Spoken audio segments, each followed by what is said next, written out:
여러분 안녕하십니까? 동해를 대표하는 섬 울릉이 하늘길을 열고 있습니다. 내후년이면 울릉은 육지와 더 가까워지고 한계에 부딪혔던 성장의 맥도 뚫릴 것이란 기대감이 큽니다. 순풍의 도틀단 격이라고 할까요? 지난해 말에는 울릉을 포함해 육지에서 50km 이상 떨어진 섬의 정주 여건을 개선할 수 있는 제도적 기반이죠. 국토 외곽 먼섬 지원 특별법이 통과되면서 힘을 더 받게 됐습니다. 여러 가지 상황이 어려운 건 사실이지만 이렇게 하나하나 미래 성장을 위한 장치들이 갖춰지고 있는 것만으로도 다행스러운데, 이런 울릉 얘기들 오늘 장효수의 파워 인터뷰에서 좀 다뤄보겠습니다. 이분 모시기가 좀 송구하지만 또 뵙고 싶었습니다. 남한군 울릉 군수 오랜만에 함께합니다.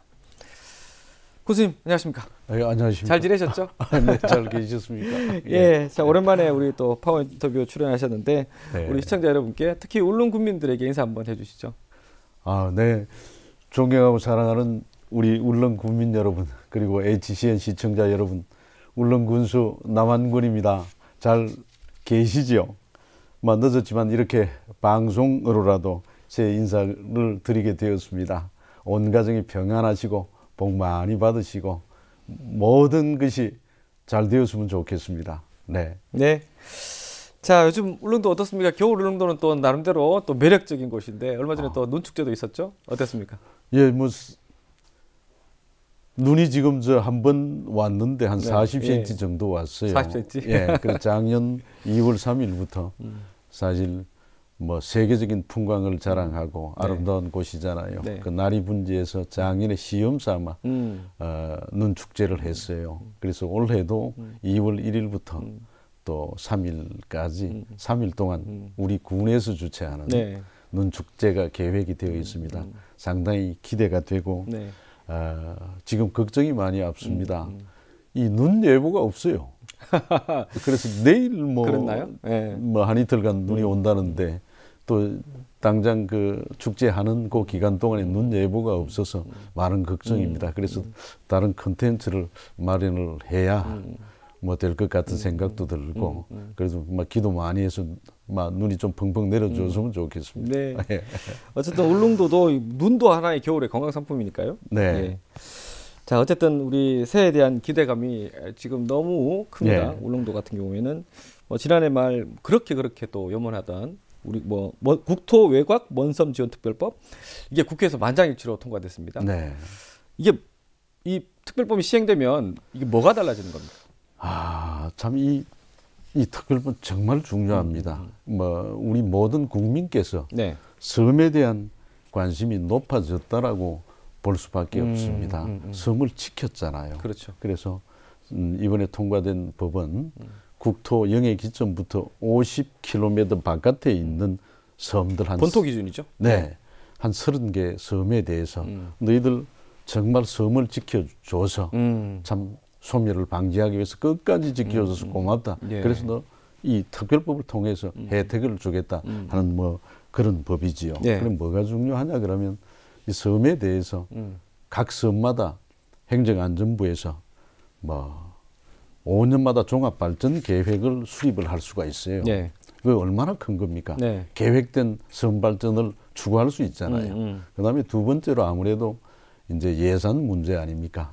지금까지는 그래도 한 20에서 50% 많게는 국비 지원이 있었는데 이 특별법이 통과됨으로 인해서 파격적으로 80%까지 높아졌습니다. 그래서 또 그것뿐만 아니고 국고 보조금도 상당히 파격적으로 지원되거든요. 그래서 국비가 한 80% 인상이 되면은 다른 것도 자동적으로 따라오잖아요. 그렇죠. 주민 안전 시설도 필요하고 또 어민들 같으면 안전조업 보장, 농민들에게 대한 지원이라든가 또 국민 개개인마다 어르신들이나 이런 복지 혜택 등도 아마 동반되기 때문에 피부로 느껴질 것 같아요. 요즘처럼 지방 재정이 정말 어려운 상황에서는 이 특별법 하나만으로도 그렇습니다. 재정 여건이 조금 개선될 수 있는 그런 장치가 될 수 있겠네요. 중요한 법입니다. 자, 그리고 이게 먼섬 지원 특별법, 그래서 저는 이제 우리가 그동안 울릉도에서 추진해왔던 울릉도 독도 지원 특별법도 이제 다 끝났구나 이렇게 하는데 과정들이 좀 남아 있다 그렇게 들었습니다. 이 과정들이 좀 많이 남아 있습니다. 네, 어떤 과정들이냐면 울릉도 독도 먼저요. 울릉도 네. 독도 특별법하고 이 먼섬지원 특별법하고 좀 차이가 그 부분부터 먼저 좀 짚어봐야 되겠네요. 사실 이제 작년이 됐죠. 3월 30일 날 이제 울릉군과 네. 우리 지역구 의원님이신 그 김병욱 의원님께서 네. 함께 마음을 모아가지고 울릉도 독도 지원 특별법을 마련해서 발의를 했어요. 네. 그리고 작년 7월 달에 신안군을 중심으로 해가지고 국토 외곽 먼섬 지원 네. 특별법이라는 법을 또 발의했습니다. 거기서 울릉도 독도 지원법을 그대로 가져가가지고 포함된다 보네. 예, 아주 그대로 가져가서 이제 제목만 바꿔서 또 남해안 서해안의 먼섬 지원에 대한 특별법을 다시 마련을 했어요. 네. 그래서 계속 각계적으로 약진해서 법을 통과하기 위해서 열심히 노력을 했습니다. 그래서 뭐 최종 한 11월 정도 돼 가지고 아마 행정안전위원회에서 두 법을 심사하면서 예. 자 좋다. 예. 울릉도 독도 특별법. 울릉도 독도만 지원하기 너 그렇다. 그럼 먼섬에 사는 이 섬들까지 함께 하자. 진짜. 그래서 이 행안위에서 법 통합을 했습니다. 심의를 같이 5번 심의하고 우리가 6번은 먼섬 지원 특별법, 5번은 독도 지원 특별법, 울릉도 독도 지원 특별법 통합을 병행하게 됐어요. 그래가지고 행안위를 통과시키고 나서 이제 법사위에 가서 법을 통합을 했지요.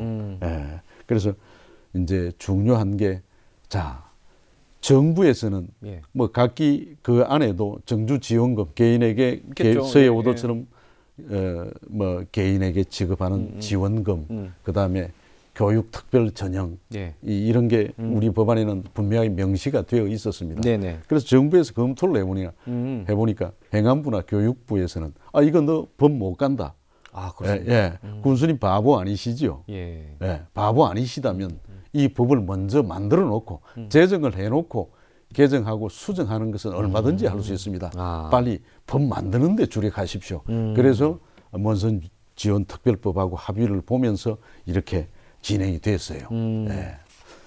그러니까 부처별로 이견이 있는 사항들은 이제 다 지우고 일단 큰 법부터 만들어 놓고 이게 들어갔다는 얘기잖아요. 예, 그래서 이제 울릉도, 흑산도 등 국토 외곽 먼섬 지원 특별법 이렇게 병합이 됐습니다. 어쨌든 울릉도라고 기명을 했기 때문에 울릉도 같은 경우에는 일단 뭐 기존보다는 좀 더 좋아졌던. 네. 획기적으로. 그러니까 뭐 저는 이 막 울릉도 이 명칭 들어가는데 아주 사활을 걸었습니다. 그러니까 아주 이 중요한 법이 됐어요.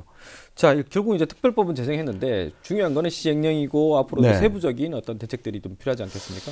이 과정들은 좀 시간이 좀 걸리나요? 어떻습니까? 1년 동안 준비를 해야 됩니다. 왜 그렇습니까? 왜냐하면 지금 이 법이 며칠 전 아마 지난주죠. 1월 17일 날 이제 이 울릉도 독도 등 먼섬 지원 특별법이 공표가 됐어요. 됐군요. 예, 공표가 딱 되고 나서 시행은 1년 뒤에 이루어집니다. 1년 그러니까 왜 그러느냐? 너가 이거 준비해라. 시행령도 만들어야 되고 종합발전 계획을 구체적으로 준비를 해야 됩니다.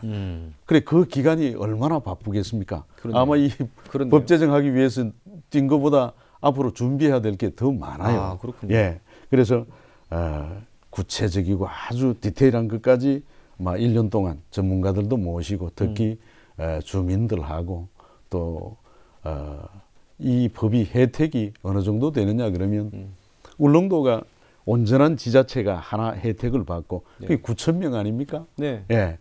또 나머지 혜택을 받는 분들이 한 7천여 명 돼요. 그래서 이 법의 혜택자들이 한 16,470여 명 섬에 사는. 그러니까 각 섬마다 사람 사는 유인도 섬만 지원 혜택을 받을 수가 있습니다. 그래서 이 섬 주민들하고 지자체장들하고 저하고 법안을 만들어내고 시행령을 발의할 준비를 해야 됩니다.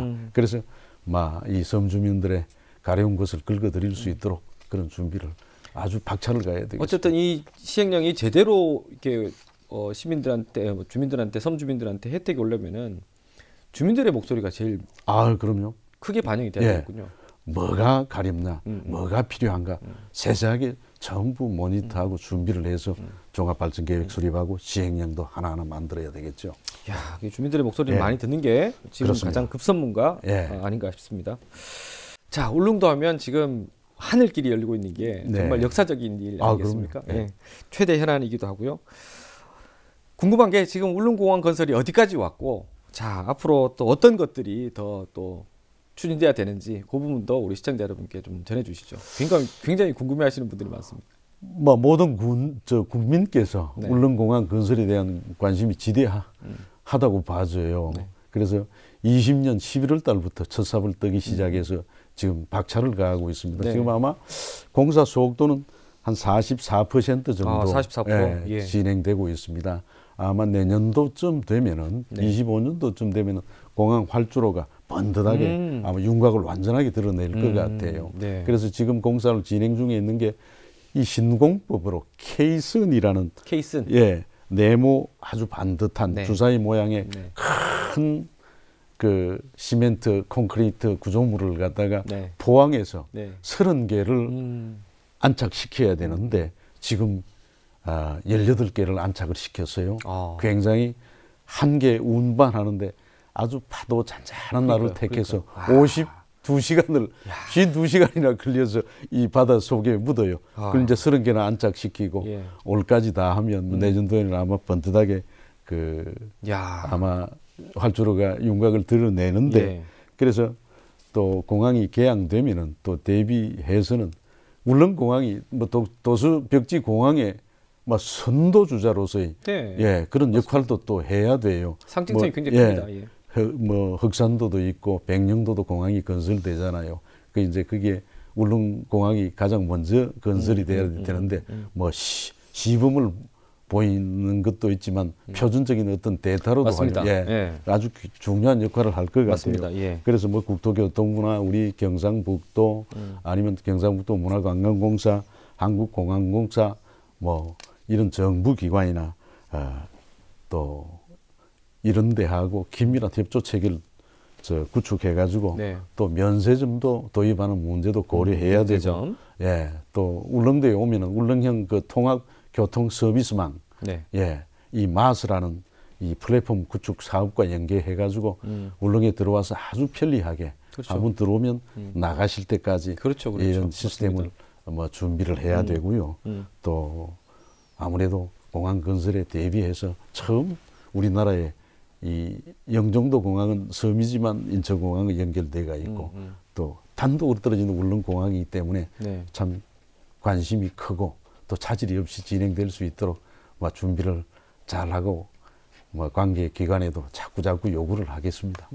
한때 좀 현안이 됐던 게 항공기 문제나 또 활주로 문제나 이런 게 좀 사실 저희가 걱정이 되긴 했거든요. 그건 다 이제 마무리가 된 겁니까? 아직까지 이제 진행 중에 있는데 활주로 길이는 1200m에서 조금씩 더 이제 늘려야 된다는 목소리가 계속 이어서 나오고 있어요. 그래서 바다 깊이가 수심이 너무 깊기 때문에 활주로 길이 연장에 대해서는 좀 난색을 표명하는 그런 경우가 있습니다. 그런데 어떻게 커버를 하느냐? 비행 기종으로 50인승에서 지금 법을 통해서 한 85인승까지 왔어요. 그래서 브라질 엠브레우사라는 그 소형 항공기를 아마 세계의 한 30% 이상 점유율을 가지고 있는데 그 항공기에서는 114인승까지 아마 1200m 활주로에서 안착이 가능하다고 작년 뭐 한 5월 달에 뭐 도지사를 비롯해서 제가 하고 또 국민들하고 그 비행기를 타보고 시험을 포항 공항에서 한번 해봤습니다. 그 안정적인 아마 역할이 되고 또 기대가 돼요. 아주 순조롭게 앉을 수 있는 그런 커버가 됐습니다. 다행이네요. 그럼 일단 52인승보다 좀 더 크게 될 수 있는. 그렇죠. 아마 법적으로도 아마 85인승까지 그 비행기 구조도 개선하고 그래서 ATR 72기 그다음에 엠브레우사 E 시리즈 요 두 개 항공사가 아마 서로 막 이래 그거 하면서 정해질 것 같아요. 안전하게 이착륙만 한다면 그런 여객 수요를 충분히 커버할 수 있는 그런 여건이 되지 않겠나 이런 생각이 듭니다. 그렇습니다. 사실 좀 걱정을 했었어요. 항공기 문제하고 활주로 문제는 교수님이 잘 해 가시기를 믿고 있겠습니다. 아, 도와주십시오. 예. 자, 어쨌든 뭐 울릉도 이게 미래 확장 사업들이 지금 계속 하나씩 차곡차곡 쌓이지만 중요한 거는 그동안 울릉도가 계속 이게 접근성에 대해서 이렇게 좀 네. 심혈을 기울였지 않습니까? 네. 접근성은 이제 과거보다 좋았지만 그런데 이상하게 인구 감소는 또 더 심화되고 있고 이게 뭐 네. 지방이 전국적으로 다 이런 현상을 갖고 있지만 울릉도는 특히 좀 와닿는 게 좀 많겠습니다. 아무래도 그렇습니다. 이거 섬에 이제 우리가 옛날에 살 때는 중고등학교 다닐 때는 한 3만 명 가량이 되었어요. 3만 명. 예. 근데 그 속도가 막 행안부에서 지방 소멸 위기가 많은 지역이 울릉도도 포함되어 있어요. 네. 울릉도가 3위입니다. 옹진군, 네. 뭐 신안군, 울릉군 이게 그래서 지금 뭐 3만 명이 됐던 인구가 예. 9천 명까지 빠졌으니까. 10,000명 이하로 줬으니까. 예, 이제 공항을 뭐 필두로 해가지고 이제는 다시 회복해야 되겠다 하는 관광지로서 세계적인 관광지로 유무형의 기반을 갖추게 된다면 저는 이 확신을 합니다. 예. 그래서 청년층을 잘 유도를 해가지고 안정되게 있도록 하고 또 초중고 고등학생 뭐 중학생 초등학생들에게 안정적인 이제 장학 혜택도 부여를 하고 예. 인구 유입 정책에 굉장히 좀 신경을 써야 되겠습니다. 그렇습니다. 뭐 자립도가 낮다 보니까 이제 예산으로 지원할 수 있는 것이 좀 울릉군으로서 사실 한계가 돼요. 네. 그래서 땅값도 비싸고 또 정주 생활 지원금이나 생활 이 생계가 참 인프라도 어렵습니다. 그렇고 예, 그렇죠. 여건 예. 자체가. 그래서 이런데 중점을 두고 울릉군에서도 정책을 펴야 되겠고요. 그래서 청년들이 잘 이래 적응할 수 있도록 많은 정책들을 또 해야 될 것 같아요. 네. 이 특별법이 정주 환경 개선에는 그래도 조금은 도움이 되지 않겠습니까? 아, 당연하죠. 아무래도 뭐 지금 당장 국가 예산이 지원이 되고 네. 또 특별법이 됨으로 인해서 그렇죠. 근거가 생기니까. 고향사랑 기부제라든가 장학금 같은 것도 우리가 인재육성재단을 출범을 금년내에 시키려고 그래요. 네. 왜냐하면 울릉장학회 이제 사단법인으로도 하다 보니까 네. 장학금이 너무 적어요. 그렇죠. 그래서 재단법인으로 하니까 아마 100억 원까지 100억 원 이상의 그 장학금을 인재육성재단에 축적을 해가지고 파격적으로 네. 지원을 하면 아무래도 울릉도가 나아질 거라고 봅니다. 네. 그래도 군수님 취임하시고 울릉도 인구가 조금 이렇게 늘어났다고 제가 들었습니다. 뭐 줄지는 않는 것 같아요. 비결이 분명히 있을 겁니다. 그런 비결들을 잘 활용하시면은 예. 계속 조금씩 더 늘어나는 게 중요하니까요. 예. 그렇습니다. 예. 반가운 얘기입니다. 어쨌든 아까 계속 이게 반복되는 얘기인데 정주 여건이 울릉도 물론 울릉도 전체적인 환경 자체가 정주 여건을 획기적으로 개선하기는 좀 힘들겠지만 그래도 조금씩 지역 특성에 맞게 이제 정주 환경을 개선하는 게 중요하지 않겠습니까?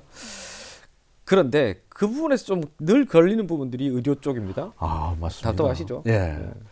그 분야에 대해서는 참 이 도서벽지의 오벽지의 핵심이 의료거든요. 그렇습니다. 기본 의료 혜택을 받을 수 있느냐 없느냐. 네. 그래서 사실 제가 취임해가지고 좀 심혈을 기울여서 기본 의료 체계 구축하는데 상당한 신경을 썼습니다. 네. 그래서 지금 당장에 이제 가정의학과 전문의하고 정형외과 전문의를 공모를 해서 청빙을 해서 모시고 왔어요. 네.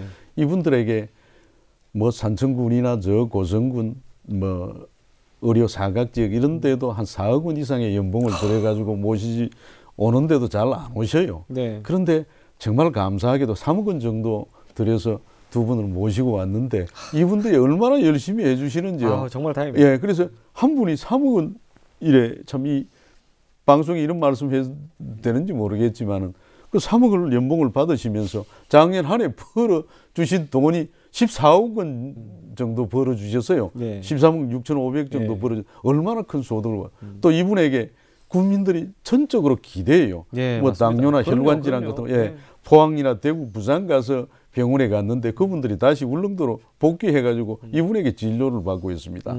뭐 정형외과도 마찬가지고요. 또 그래서 공중보건의도 전례 없이 많이 확충을 해가지고 각 전문 분야별로 다 획득을 했어요. 그리고 가장 좀 부담이 되어 왔던 울릉군 의료원 안에 네. 그 요양병원을 예, 같이 이 활용을 했었습니다. 예. 그래서 의료원 운영에 좀 차질과 부담을 주더라고요. 네. 이걸 과감하게 작년 봄에 막 폐쇄를 했습니다. 폐지를 시키고 네. 입원실로 완전하게 바꿔가지고 막 이 보호자 없는 병실, 예, 병실도 만들고 또 그다음에 남는 의료진들 21명의 추가적인 인력이 요양병원 때문에 부담을 많이 가졌습니다. 아하. 뭐 의사도 한 7명 들어가고 예. 간호인력도 6명 그렇죠. 들어가고 예. 거기에다 식당 운영 뭐 이런 부분들을 이제 정비를 해가지고 구조조정을 통해서 네. 이제 과감하게 응급실이나 외래로 전환을 시키니까 관광객도 좋고, 그럼요. 예, 구민들도 예. 좋고, 그래서 아마 의료원은 좀 안정된, 아마 다른 오벽지에 다른 시군의 의료원보다 울릉 의료원이 예, 기능이 제대로 돌아가고 있을 겁니다. 저는 장담할 수 있습니다. 네. 실제로 제가 뭐 지역 의료 환경들이 굉장히 그 지역 소멸과 함께 의료 환경들이 굉장히 좀 나빠지고 있다는 얘기를 듣지만 그 원인을 좀 따져보니까 고액 연봉을 물론 받겠지만 중요한 거는 이 의사들이 뭐 이렇게 좀 의사들이 지역으로 오기 위해서는 그 지역의 병원 근무할 수 있는 병원에서 부족한 의료 장비라든가 이런 네. 부분들도 많이 좀 원인으로 뽑고 있더라고요. 장비가 부족하고 쓸만한 장비가 좀 부족하다. 그런 부분에서는 좀 많은 고민을 좀 많이 하시는 것 같더라고요. 저 작년에 말이죠. 이제 우리 저 내과 선생님, 가정의학과 선생님 모시고 오면서 이분이 또 위인 내시경 전공자예요. 이때까지 위인 내시경 울릉 의료원에서는 안 했습니다. 없었습니다. 그래서 작년 8월 1일부터 아마 내시경 신장비를 도입해가지고 직접 하고 있어요.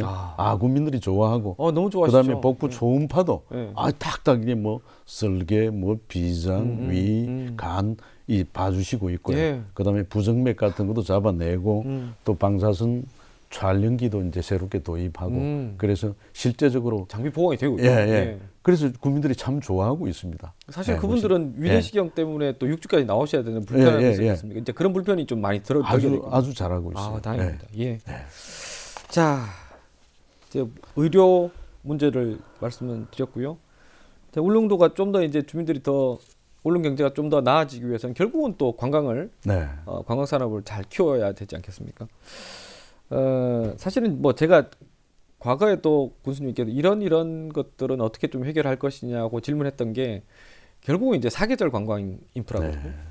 이런 부분은 여러 가지 큰 그림을 그리고 계시지만 어디까지 왔고 또 앞으로 또 어떤 그림을 그릴 것인지 또 이 자리를 빌어서 좀 설명을 좀 해주시죠.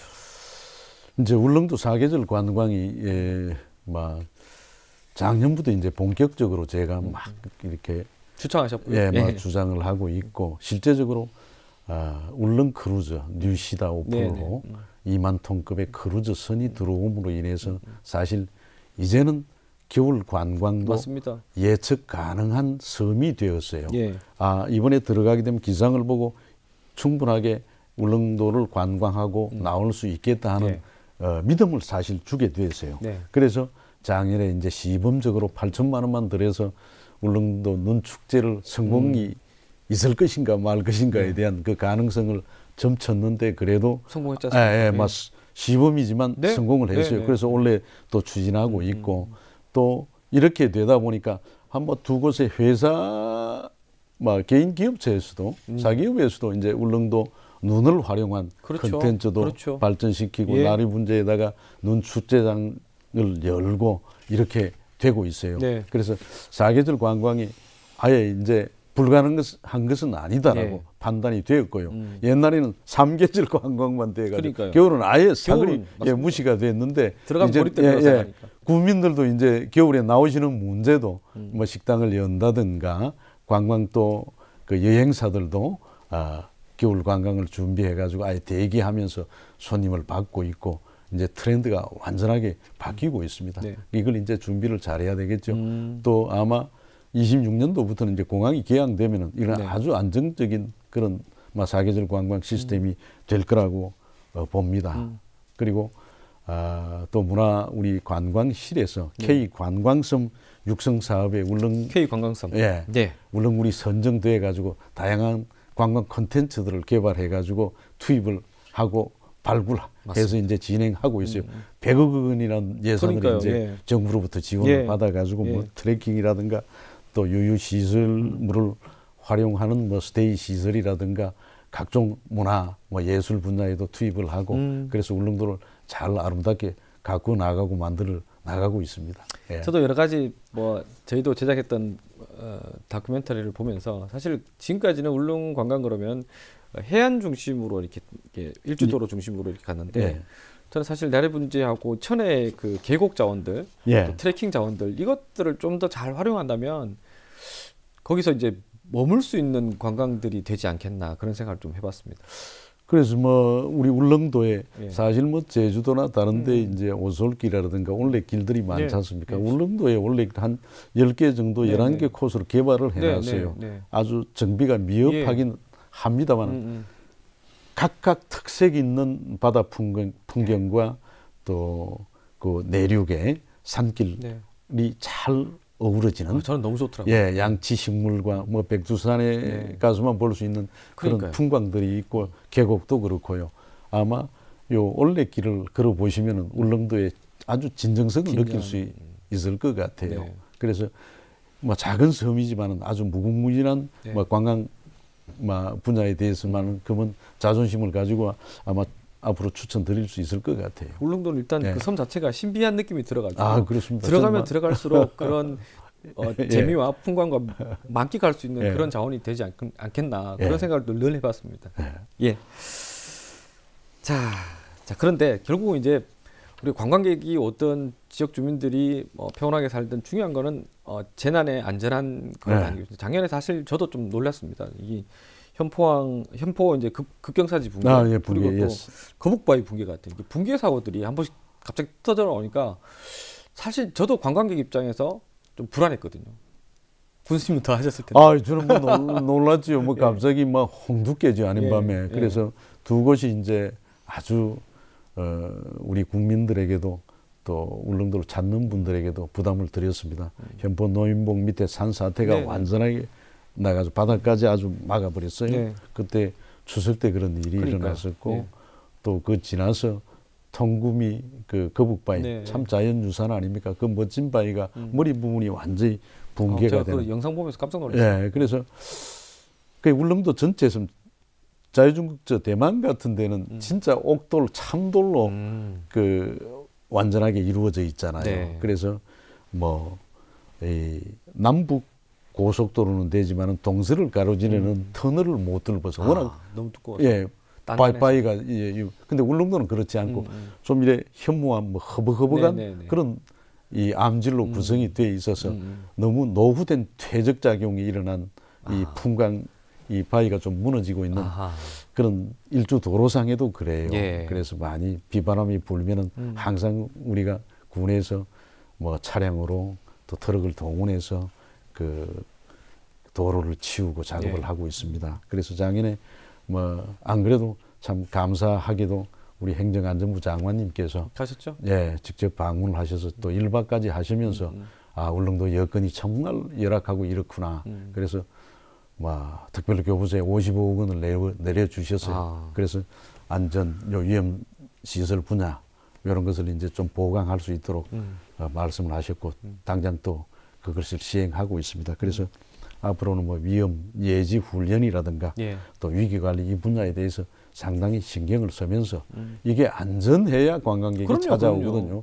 예, 또 바닷길도 안전해야 되고 하늘길도 이제 안전해야 되니까 예, 요 위기 관리에 중점을 두면서 섬을 뭐 안전하게 좀 관리하도록 하겠습니다. 예. 혹시나 그럴 일은 없어야겠지만 그 과거에 재작년인가요? 그 방공 대피 면역까지 내려졌던 그때 이제 그때 나왔던 얘기가 이제 비상 대피 시설이 좀 필요하다. 오늘 좀 굉장히 좀 낙후됐다. 그 부분도 이제 좀 수정이 좀 가. 뭐 그렇게 말씀 물어주시니까 재작년 11월 2일 날 그렇죠. 이 미사일이 동해상으로 가면서 이제 울릉도 오기 전에 공습 경보가 내렸었죠. 예, 공습 경보 참 그 아찔한 순간이었는데 그것 때문에 이제 국가에서도 굉장히 관심을 갖기 시작했고요. 당장 대피 시설, 비상 대피 시설을 이제 지으라고 원래 예산이 한 132억 원, 135억 원이나 떨어졌어요. 그래서 이제 특별법이 이제 발효되기 전이니까, 제정되기 전이니까, 군비 부담률이 상당히 또 커요. 예, 그래서 순수 비상 대피 시설만 이제 지어야 되니까, 그래서 학교 운동장에다가 짓는데, 학부모님들이 또 반대가 좀 심해요. 우리 군에서는 주민들이 원하는 것은, 대피 시설과 주차장이 함께 어우러지는, 참, 이 울릉도가 주차 시설이 없잖아요. 좁은 공간이니까 활용을 좀 했으면 좋겠다. 같이 함께 활용을 하자 그러니까 학부모님들이 이 주차장은 안 된다. 학생들이 위험하다. 그래서 반대에 많이 부딪히고 있는데 이것을 빨리 이제 1년 안에 사업을 진행해야 되는데 네. 정부 측하고 예산 문제와 요 사업 문제를 조율을 하고 있습니다. 그래서 감사하죠. 당장 예산을 들어줘서 대피 시설을 경각심을 가지고 자 주민들이 좀 보호되어야 된다는 그 감사하잖아요. 예. 그렇게 지금 진행 중에 있습니다. 그렇지만 주민들 목소리도 반영해야 되니까 원만하게 사업을 잘 추진할 수 있도록 그렇게 좀 해주시길 바라겠습니다. 네. 자, 우리 관광객 유입 결국은 이제 울릉 지역 경제 성장을 위해서는 가장 필수 조건인데 결국 이제 아까 관광 얘기도 했지만 안전, 관광 이런 전체적인 산업들의 어떤 비전들을 갖고 계시지만 결국은 이제 관광으로 울릉이 한 단계 더 성장하기 위해서는 그만큼만의 콘텐츠가 중요하지 않습니까? 예. 그리고 또 경제 성장을 위해서는 울릉만이 갖고 있는 어떤 특산품. 이 부분을 좀 더 많이 널리 알리고 또 해야 될 부분이 있는데 그래도 과거보다는 여건이 조금 좋아지지 않았겠습니까? 과거에는 사실 이제 그 특산 이 품들이 풍부했잖아요. 그렇죠. 그래서 요즘은 너무 또 남획되고 있고. 그렇게 봐야 되겠군요.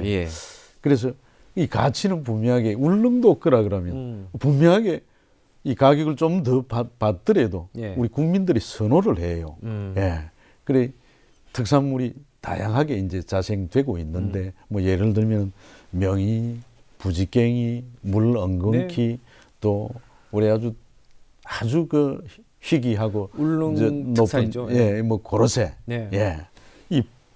이런 것들이 울릉에서 자랑할 만한데 1차 상품으로만 늘 이렇게 개발이 되고 했잖아요. 이것을 2차 상품을 개발해 가지고 유통을 시킨다 그러면은 아무래도 부가가치가 효율적으로 높아질 수 있을 것 같고 여기에 조금 콘텐츠를 집어넣어 가지고 상품을 개발하도록 해야 되겠습니다. 예를 들어서 이 명이나 부지깽이, 물엉겅퀴 이런 것들이 본토에 갔다가 울릉도 걸 그대로 심더라도 울릉만의 그 고유의 가치와 이 맛이 안 나와요. 예를 들면 물엉겅퀴를 울릉도 그 갖다 심었는데 울릉도 안에서는 물엉겅퀴가 가시가 없어요. 그 본토에 가서 심었는데 울릉도 거를 가시가 없을 줄 알았는데 한 해 지나고 가시가 똑같이 돋아요. 안 되잖아요. 명이도 마찬가지. 부드럽거나 아주 고유의 사간사간한 맛이 이 본토에서는 그런 맛이 절대로 안 나와요. 고로쇠만 하더라도 울릉도 고로쇠는 막 이 아름들이 그런 데서 물이 막 단물이 쭉쭉 나옵니다. 그러나 지리산이라든가 죄송하지만 강원도 고로쇠나 저 경남 이런 데 고로쇠를 보면 그 맛이 달지 않아요. 또 고로쇠 맛이 적어요. 그럼 울릉도는 얼마나 부가가치가 높습니까? 그래서 이 울릉도에서 나는 특산품들은 울릉 브랜드 가치다. 세계적인 상품 가치를 가지고 있다. 그래서 이걸 좀 시장에 많이 내가지고 HCN에서도 지난번에 홍보 많이 해주셨잖아요. 저희도 홍보 많이 해드리겠습니다. 계속 좀 해주시고 쇼핑몰하고도 협약을 체결하고 다양한 통로를 개척을 하고 있습니다. 좀 결이 다를 수도 있지만 여기 관계되는 얘기인데요. 제가 얼마 전에 기사를 검색하다 보니까 저는 몸소 이렇게 느끼지 못했는데 울릉도 같은 그런 섬들도 울릉도가 큰 섬이니까 울릉도도 그 섬 주민들 입장에서는 추가 택배비라는 부담이 굉장히 크다고 들었습니다. 그게 어떤 개념입니까? 추가 택배비면 울릉도 특정한 섬에는 택배비가 추가로 붙는다 이 말입니까? 택배비를 이제 그 물류에서 요즘은 또 어떻게 되고 있냐 그러면은 본토에서 울릉도로 보낸 택배비, 주소 또 우리가 예, 또 본토로 빠져나가는 그 택배비에도 예. 건당 6,500원씩 지원을 하고 있습니다. 예. 예. 지금도 그래서 원래는 지원이 안 된다면 주민들이 부담이지 않습니까? 예, 택배비는 이제 원래 기본 지원도 또 하고, 예, 하는데, 예, 기본 지원도 또 하고, 하는데? 예, 기본적으로 뭐 택배비는 늘 지원이 되고 있습니다. 네네네. 그리고 추가적으로 받는 택배비, 보내는 택배비를 영수증만 첨부가 돼가지고 목록만 신청하게 되면은 개인당 건마다 6,500원 받게 되는 거죠. 그래서 12만 원까지 개인당 지원을 하고 있는. 그게 국민들한테 좀 사실 도움이 되죠. 그런데 이렇게 많이 홍보를 하고 해도 잘 신청을 안 해요. 그건 이제 군청에서 신청해야 되고. 신청 딱 해주면 바로 12만 원까지는 보장을 받을 수가 있어요. 그러니까요. 이런 부분들은 좀 체크해 보시는 게 좋을 것 같습니다.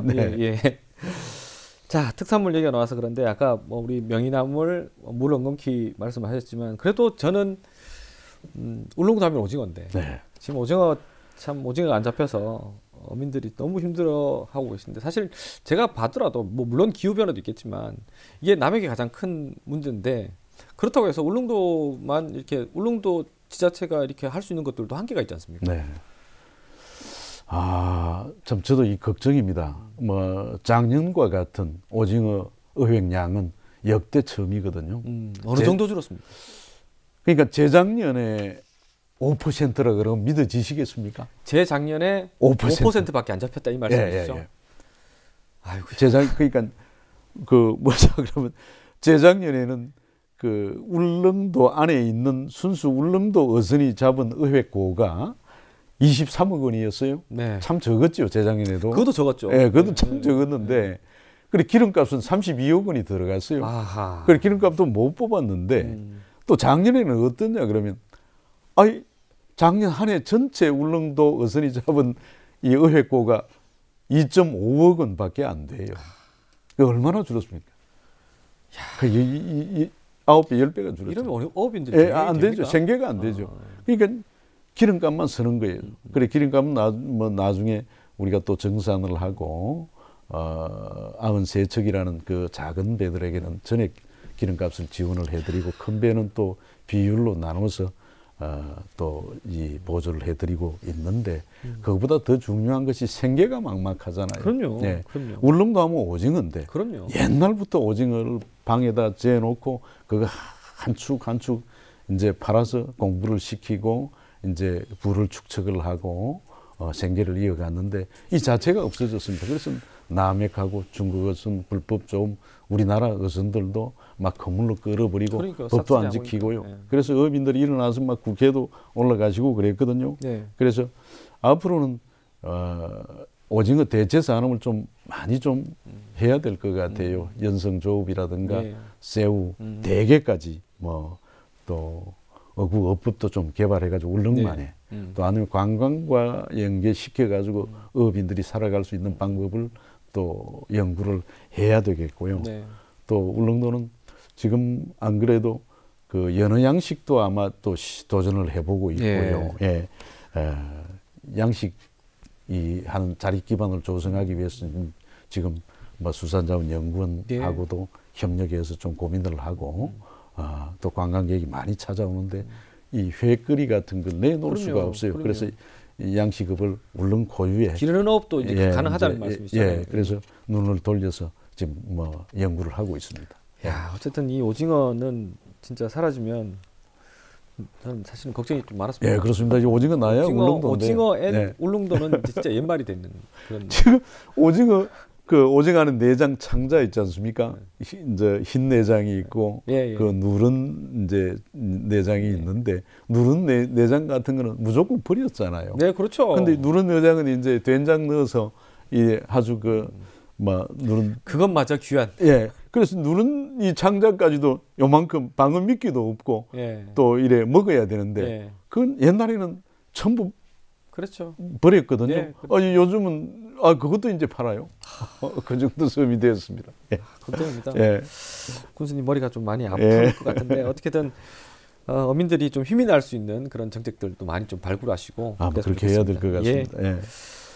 자, 준비된 시간이 다 돼가는데요. 자, 군수님께서 이제 취임하실 때 일성이 난 소통해야 된다. 예. 소통을 첫 번째 어떤 군정의 가치로 말씀하셨는데 어떻습니까? 그 소통 1년 몇 점 정도 주시겠습니까?